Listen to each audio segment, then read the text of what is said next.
अस्सलाम वालेकुम, welcome to CNC trine lab. मैं हूं हसनैन नक्श और आज हम पढ़ेंगे वेक्टर एडिटिंग टूल।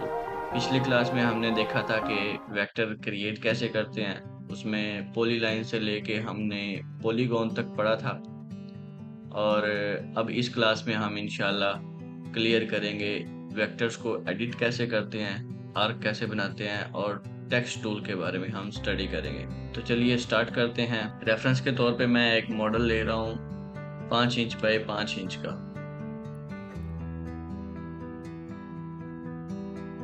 इस साइड पे हमने स्टार्ट तक कर लिया था। अब हम आगे चलते हैं आर्क की तरफ। आर्क क्रिएट करने के लिए 3 ऑप्शंस होते हैं हमारे पास। फर्स्ट ये है कि हम सेंटर से स्टार्ट करें, फिर स्टार्ट पॉइंट लगाएं और फिर एंड पॉइंट लगाएं। ये कैसे होगा? ये हमने एक क्लिक किया और इसको, तो ये बेसिकली सेंटर क्लिक है।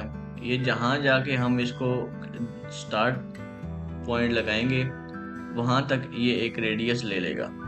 फॉर एग्जांपल मैं अब यहाँ आके एक स्टार्ट पॉइंट लगाने लगा हूँ और ये देखें, ये एक जो है उस रेडियस पे, जिस रेडियस पे हमने स्टार्ट पॉइंट लगाया था उसके ऊपर ही गोल घूम रही है और आर्क मुकम्मल हो रही है और हमारे पास आर्क क्रिएट हो जाएगी। इसी तरह से हमारे पास नेक्स्ट जो ऑप्शन है, जो सबसे ज़्यादा मैं यूज़ करता हूँ, जो इजी टू अंडरस्टैंड है, उसमें क्या होता है, उसमें सबसे पहले हम स्टार्ट पॉइंट लगाते हैं, फिर हम एंड पॉइंट लगाते हैं और फिर हम उसको रेडियस देते हैं कि हमने कितना रेडियस उसमें रखना है।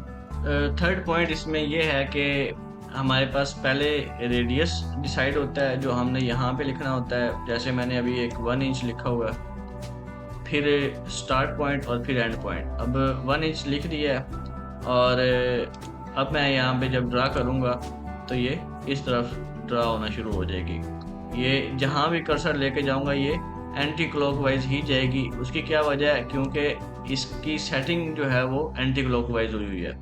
अगर हम इसकी सेटिंग एंटी क्लॉकवाइज की बजाय क्लॉकवाइज करना चाहते हैं तो यहाँ पे ये एक छोटा सा हमारे पास बॉक्स है जिसको हम अगर चेक कर देंगे तो ये कुछ इस तरह से हमारी क्लॉकवाइज रोटेशन में आर्क बनेगी। इसके अलावा हम आर्क में अपना मैनुअल स्टार्ट पॉइंट सेट कर सकते हैं, जैसे ये है।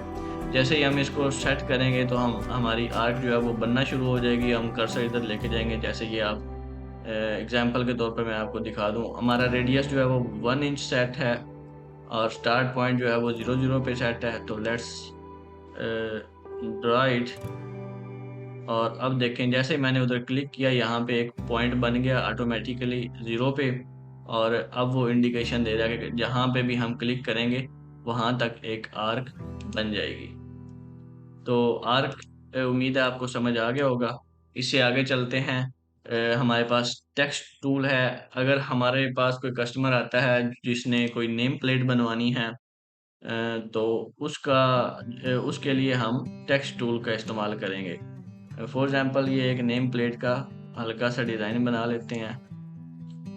इसके कॉर्नर्स जो हैं वो इन्वर्ट कर दिए थोड़ा सा यहाँ पे। और उसके बाद इसमें एक ये इलिप्स डाल दी हमने इसके बिल्कुल सेंटर में। इसके ऊपर हम लिखेंगे इसका नाम।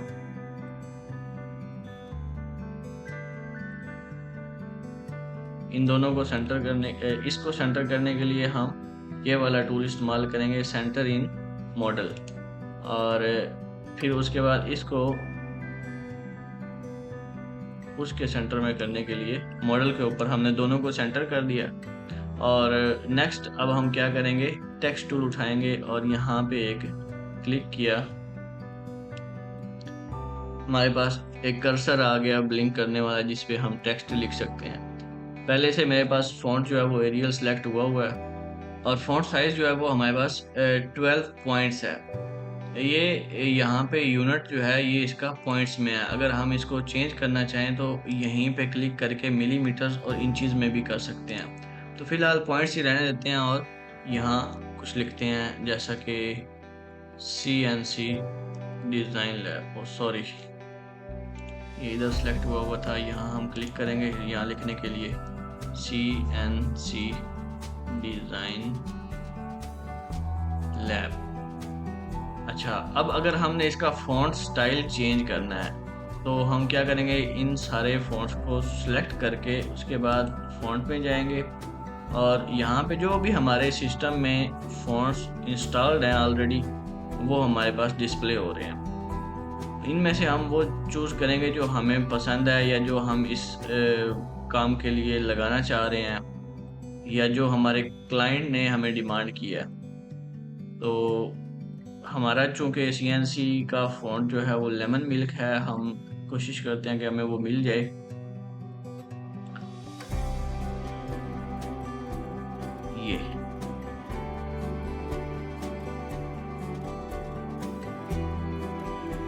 ये हमने लेमन मिल्क फ़ॉन्ट सेलेक्ट कर लिया। ये इसको मैं ट्रांसफॉर्म टूल से बड़ा कर रहा हूँ ताकि हम एडजस्ट हो जाए। और उसके बाद इधर से भी हम साइज़ इसका कम या ज़्यादा कर सकते हैं। प्लस ये इसकी ट्रांसफॉर्मेशन है, इसको शेयर किया जा सकता है, यानी कि इटैलिक स्टाइल में किया जा सकता है, जैसे ये देखें इस तरह से, और वापस इस तरह से। प्लस इसकी रोटेशन जो है वो हम कर सकते हैं और इधर से मैनुअली भी कर सकते हैं, यहाँ एंगल दे के भी की जा सकती है, वो हमारी मर्ज़ी। और उसके अलावा इसमें आपस में कैरेक्टर स्पेसिंग यहाँ से जो है परसेंटेज ऑफ स्पेस, जैसे कि फॉर एग्जांपल मैं इधर 5% कर देता हूँ तो आपने देखा मेरे जो कैरेक्टर्स हैं वो थोड़ा थोड़ा खुल गए हैं। इससे क्या होता है कि जो टेक्स्ट स्टाइल या फ़ॉन्ट स्टाइल्स जो हैं वो एक दूसरे के ऊपर चढ़े होते हैं या एक दूसरे में ज़्यादा क्लोज होते हैं, तो उनको आपस में कैरेक्टर्स को स्पेस देने के लिए ये स्पेसिंग वाला ऑप्शन यूज़ होता है। अगर आपने लाइंस लिखी हुई हैं, आप कोई पैराग्राफ लिख रहे हैं, कोई किसी का किसी स्कूल की कोई नोटिस बोर्ड टाइप कोई प्लेट है जिसमें ढेर सारे स्टूडेंट्स के नाम की लिस्ट है और वो आपने सारी टाइप कर दी है, तो उसके लिए ये हमारा लाइन वाला जो स्पेसिंग है ये यूज़ होगी। और इसमें हम जितने भी इंचेस का देंगे स्पेस उतनी आ जाएगी। उसके अलावा नेक्स्ट हमारे पास कॉन्स्ट्रेंट्स हैं कि हमने किस तरह से इसको डिस्प्ले करना है, पैराग्राफ किस तरह का होगा, उसकी विड्थ और हाइट क्या होगी। और इसी तरह से नेक्स्ट हमारे पास है कर्व। तो पहले इसको हम CNC डिज़ाइन लैब को इसी तरह लिख लेते हैं और आगे चलते हैं। कर्व के लिए हमें क्योंकि कर्व चाहिए होगी, इसको सेंटर इन द मॉडल कर लेते हैं और यहाँ एक आर्क्स के थ्रू कर्व बनाएंगे। लेकिन जो मेरा फेवरेट है आर्क टाइप, तो हम उस आर्क टाइप से जाके फर्स्ट कर्व तैयार करते हैं। यहाँ से लेके यहाँ तक एक हमारी लाइन बन गई। जैसे मैंने क्लिक किया तो आर्क का रेडियस पूछ रहा है वो, मैंने उसे कहा जी मुझे यहाँ चाहिए आर्क इस रेडियस पे। तो अब इस आर्क के ऊपर मुझे चाहिए टेक्स्ट। मैं जैसे ही टेक्स्ट इसको सिलेक्ट करके जैसे ही टेक्स्ट टूल के ऊपर क्लिक करूँगा तो उसके ऊपर टेक्स्ट वाला कर्सर आ गया और ऑन अ कर्व अगर आप देखें तो वो ऑलरेडी सिलेक्टेड है। तो यहाँ हम लिख लेते हैं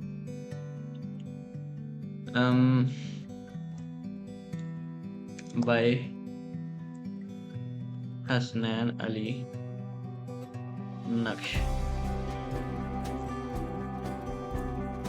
अच्छा, पोजीशन इसकी हमने अब डिफाइन करनी है कि ये पोजीशन क्या होगी। नंबर 1 के अच्छा, सबसे पहले इसको जो स्पेसिंग है वो देख लेते हैं और इसकी अलाइनमेंट देख लेते हैं। अलाइनमेंट यहाँ पे लेफ़्ट अलाइन है, इसको मैं सेंटर अलाइन कर रहा हूँ और इस पॉइंट को पकड़ के ज़रा सेंटर में रख देते हैं, ज़रा अच्छा लगेगा।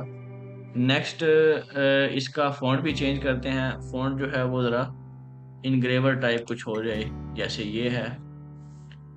और उसके बाद हमारे पास पोजीशन है कि हमने बेस लाइन की सॉरी हम हमारे टेक्स्ट की जो पोजीशन है वो कहाँ पे होनी चाहिए। सेंटर ऑन एक्सेंट, ये देखें, ये अब सेंटर हो गया है उस लाइन के ऊपर, या बिलो द लाइन, या स्पेसिफाई। स्पेसिफाई करेंगे तो यहाँ हमारे पास ये जो आगे ऑप्शन दिया हुआ है इंचेस का, इसमें हम स्पेसिफाई कर देंगे कि इतने फासले पर जो है वो टेक्स्ट मौजूद हो। तो अभी फ़िलहाल मैं यहाँ रख रहा हूँ। उसके बाद अलाइनमेंट है। अलाइनमेंट क्या चीज़ है कि हमारे जो लेटर्स हैं वो कर्व के साथ घूम रहे हैं या नहीं, या आइदर वो वर्टिकल हैं या वो स्ट्रेच हुए हुए हैं। तो ट्राई करते हैं, वर्टिकल को ट्राई करते हैं, तो ये देखें वर्टिकल हो गए हैं। मतलब वो घूम रहे हैं कर्व के साथ, लेकिन उनकी जो अपना अलाइनमेंट है हर कैरेक्टर की वो बिल्कुल वर्टिकल है।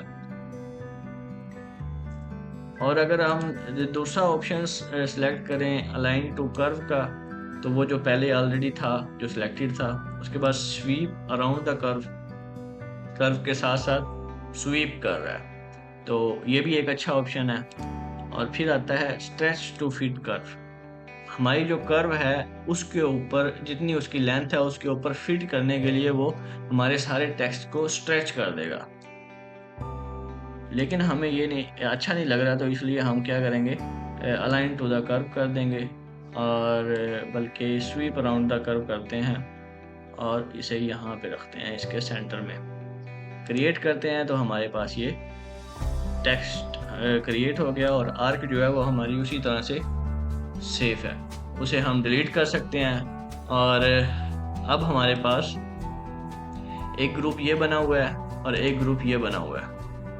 इसको मज़ीद आगे वर्किंग करने के लिए हम अनग्रुप कर सकते हैं। उसका हमारे पास यहाँ पे ऑप्शन होता है ग्रुप और अनग्रुप का, और जो शॉर्ट की है वो है कंट्रोल यू।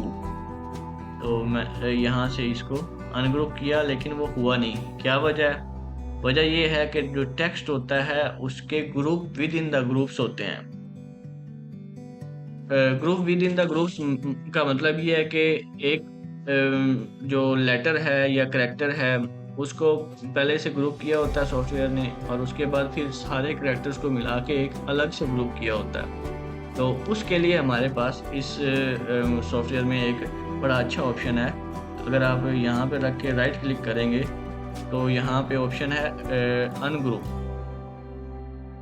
अनग्रुप ऑल करेंगे तो सारे जो करैक्टर्स हैं वो अनग्रुप हो गए। अगर इसको आप कंट्रोल Z दबाएं और थोड़ा एक स्टेप और पीछे जाएं, तो यहाँ पे ये सारे ग्रुप हैं। इसको हमने एक बार अनग्रुप किया तो हर लेटर जो है वो अनग्रुप हो गया, लेकिन वो अलग अलग एक ग्रुप में बना हुआ है। जैसे ये अच्छा, ये ऐसा होता क्यों है? ये ऐसा इसलिए होता है कि जैसे ये आई है, इसमें दो करैक्टर हैं, दो अलग अलग वेक्टर हैं, एक ये डॉट है उसका और ये नीचे एक आई है। तो उन दोनों को आपस में मेंटेन रखने के लिए ये डबल ग्रुपिंग होती है। तो इसलिए बेहतर ये है कि आप जो बार बार ग्रुप करेंगे और अनग्रुप करेंगे, उससे बेहतर ये है कि एक ही दफ़ा सेलेक्ट करें, राइट क्लिक करें और अनग्रुप ऑल कर दें। इसी तरह से ये CNC डिज़ाइन लैब जो है इसको भी अनग्रुप ऑल कर दिया। तो गाइस उम्मीद है कि आपको इतनी समझ आ गई होगी। इससे आगे हमारे पास दो मज़ीद टूल हैं जो हम आज पढ़ेंगे। एक है नोड एडिटिंग टूल और एक है ट्रांसफॉर्म टूल। अब नोड एडिटिंग टूल क्या होता है? अगर आप इस एक बॉडी को सिलेक्ट करते हैं और नोड एडिटिंग में जाते हैं, तो आपको मैंने फर्स्ट क्लास में, ये शायद सेकंड क्लास में बताया था कि इसके मुख्तलिफ ऑप्शंस आते हैं। नोड के ऊपर इसके कुछ और ऑप्शंस आते हैं, delete node, smooth node, cut vector, start node. और लाइन के ऊपर जब आप स्पैन के ऊपर या लाइन के ऊपर रखते हैं और राइट क्लिक करते हैं तो उसके अलग ऑप्शंस आते हैं। Convert span to Bezier, to arc, remove span, cut vectors, insert a node, insert a mid node and insert a star node. तो इन शॉर्टकट्स को और इन पॉइंट्स को यूज़ करते हुए आप स्पान और नोड्स को एडिट कर सकते हैं। और उसके बाद नेक्स्ट हमारे पास ट्रांसफॉर्म टूल है। ट्रांसफॉर्म टूल में अच्छा, ट्रांसफॉर्म टूल जो है वो नॉर्मली हाइड रहता है। आपने अब नोट किया होगा कि उसका ग्लो जो है वो ख़त्म हो गया है। क्यों? क्योंकि ट्रांसफॉर्म करने के लिए उसके पास कोई ऑब्जेक्ट नहीं है। अब फॉर एग्जांपल मैं इस सारे को सिलेक्ट कर लेता हूँ या इनमें से किसी एक को सिलेक्ट कर लेता हूँ, तो अब हमारा जो ट्रांसफॉर्म टूल है वो ग्लो कर रहा है। तो ये इस सॉफ्टवेयर की बड़ी अच्छी खासियत है कि जो टूल जिस बॉडी के ऊपर लग सकता है वो वहाँ पे ही ग्लो करेगा। जैसे यहाँ पे ये ढेर सारे जो टूल हैं, ये अनग्रुप वाला ऑप्शन है, वेल्ड वेक्टर्स हैं, उसके बाद जॉइन वेक्टर्स हैं या क्लोज वेक्टर्स हैं। तो ये सारे ऑफ हैं। क्यों? क्योंकि यहाँ पे ये अप्लाई नहीं होते।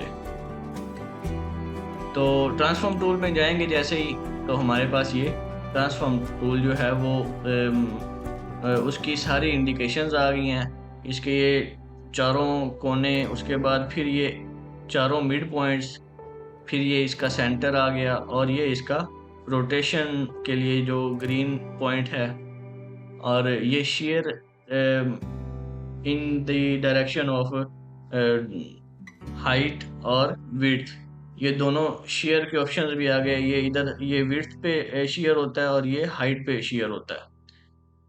तो हमारे पास ट्रांसफॉर्म के और भी जो हैं वो, तो ट्रांसफॉर्म टूल में अगर हम चाहें तो इधर से स्केल कर सकते हैं, रिसाइज कर सकते हैं, एस्पेक्ट रेशियो मेंटेन, और without maintenance of the aspect ratio जो है हम कर सकते हैं। इंचेस में स्केल कर सकते हैं, परसेंटेज में जा सकते हैं।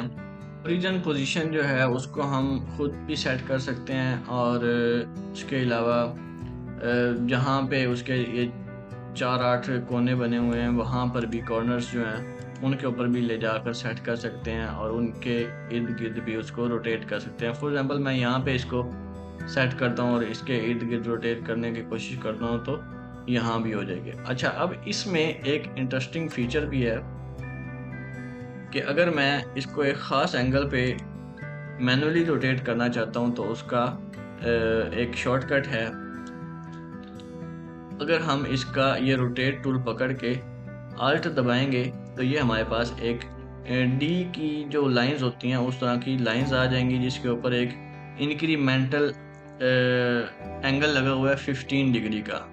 तो जो हमारे जहाँ पे ऑलरेडी सेटिंग हुई हुई है वहाँ से आगे 15 डिग्री पे इसकी रोटेशन होना शुरू हो जाएगी। ट्रांसफॉर्म टूल में इसके अलावा जो है आप अगर देखें तो मूवमेंट का ऑप्शन है कि हम अपने पूरे इसको मूव कर सकते हैं। और उसके बाद रोटेशन का ऑप्शन है कि हम कोई स्पेसिफिक एंगल दे के, फॉर एग्जांपल मैं 45 डिग्री पे इसको मूव करना चाहता हूँ तो ये इस वक्त एंटी क्लॉकवाइज सेलेक्ट हुआ है, ये उस पे 45 डिग्री पे एंटी क्लॉकवाइज रोटेट हो जाएगा। रिपीट करूँगा तो उसी डिग्री पे रिपीट होता चला जाएगा। अगर मैं इसको क्लॉकवाइज रोटेट करना चाहता हूँ तो ये क्लॉकवाइज रोटेट होने लग जाएगा। इसी तरह ये शेयर का ऑप्शन भी इधर दिया हुआ है कि हम किसी ख़ास डिग्री के ऊपर इसको फॉर एग्जांपल 40 के ऊपर हम इसे शेयर करना चाहते हैं तो ये 40 के ऊपर शेयर हो गया। तो ये यहाँ पे इस सेंटर के गिर्द शेयर हुआ है।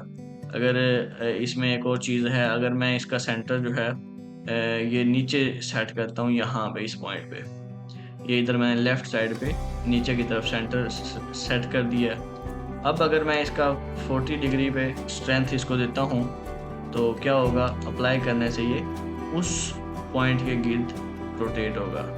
तो ऐसा नहीं है कि इसने दोनों तरफ से ही शेयर करना है, बल्कि हम चूज़ कर सकते हैं कि इसने किस तरफ को कितना शेयर होना है।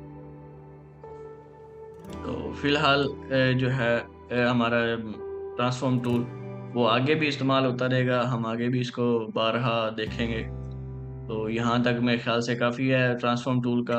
और आगे एक और टूल मैं आपको पढ़ा देता हूँ जो कि वेल्ड और वेक्टर की आपस में मैनिपुलेशन के लिए यूज़ होता है।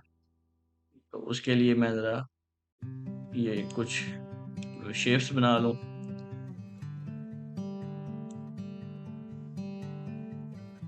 इसको थोड़ा छोटा कर देते हैं। अच्छा, ये ट्रांसफॉर्म टूल में एक और चीज़ है कि इस वक्त ये इसकी एस्पेक्ट रेशो जो है वो मेंटेन नहीं हुई, और ये जिधर जिधर कर्सर जा रहा है उसी तरह उसकी विड्थ और हाइट जो है वो चेंज हो रही है।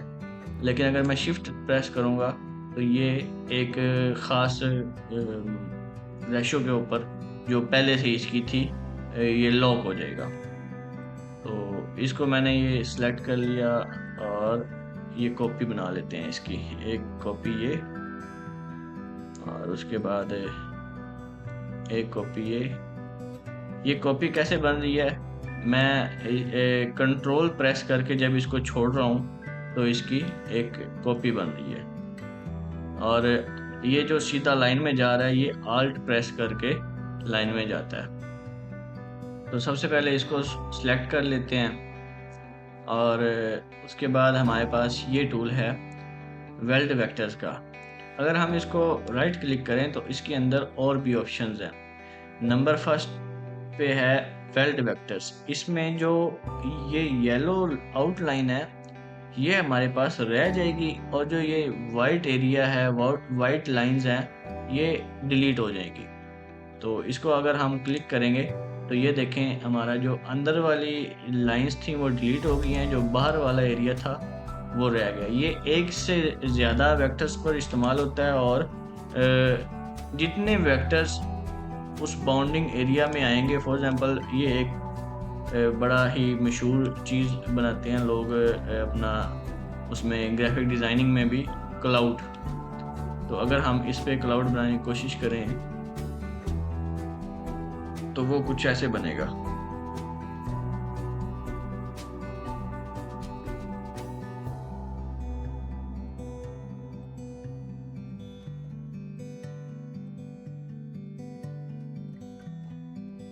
इन सब को सिलेक्ट करके अगर मैं वेल्ड वेक्टर करूंगा तो ये देखें ये एक क्लाउड की शेप बन गई है।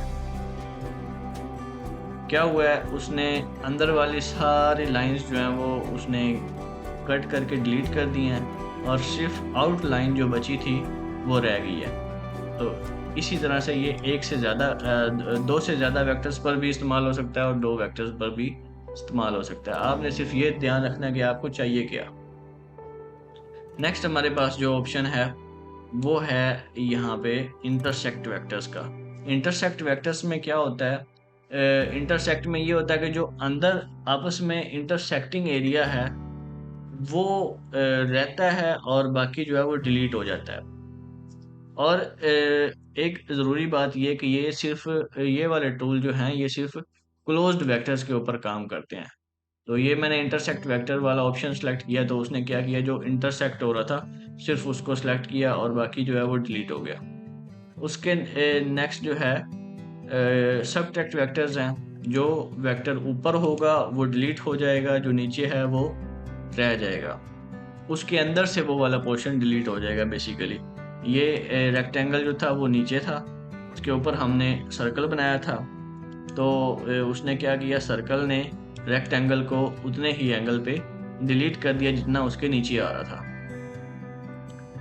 तो उसके बाद नेक्स्ट हमारे पास ऑप्शन है ट्रिम वेक्टर्स का। ट्रिम में क्या होता है, ट्रिम में ऐसा होता है कि जितनी भी हमारे पास शेप्स हैं आपस में इंटरसेक्ट कर रही हैं, वो जिन जिन पॉइंट्स पर आपस में ओवरलैपिंग है उन पॉइंट्स के ऊपर एक दूसरे को ट्रिम कर देंगी, और वो जो नई शेप्स बन रही हैं उनके ऊपर वो डिवाइड हो जाएंगी। जैसा कि एक शेप ये बन रही है और एक शेप ये बन रही है। तो अगर मैं इसको क्लिक करके साइड पे करूं तो ये देखें ये उसके साथ से ट्रिम हो चुकी है।